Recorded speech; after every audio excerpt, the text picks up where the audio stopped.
There's a Bible verse where Jesus says, whatever you do for the least of these, you do for me.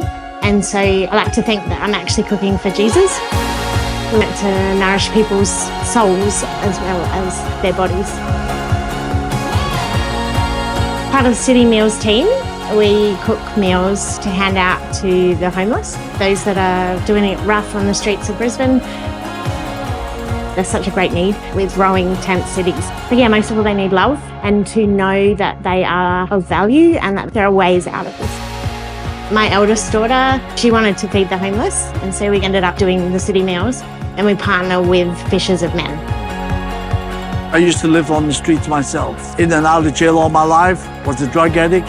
But by the grace of God, somebody came and showed me love, and I became a born-again Christian.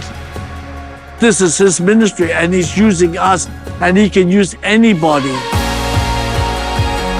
My husband Richard and I have had an interest in sort of street ministry for a long time. It was one of the reasons that drew us to New Life in Brisbane was the opportunity to do street ministry. There's a blurry line between who's serving and who's being served. And in fact, I feel I'm served in coming to this.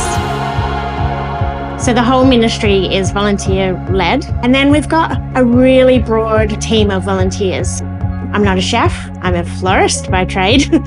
We have volunteers as young as 10, and our oldest volunteer is about to turn 80.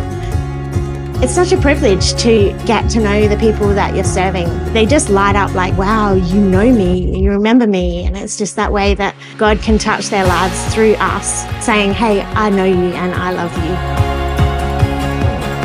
The power of love is not Jesus loves you, but showing it through action.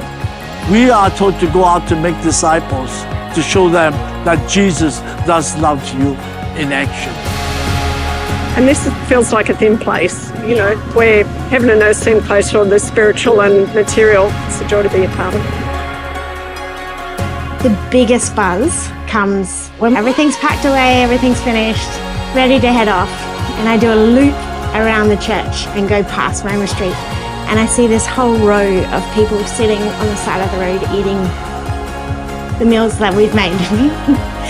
Without fail, every time it gets me. And I just come back to that verse. What you do for the least of those, you do for me.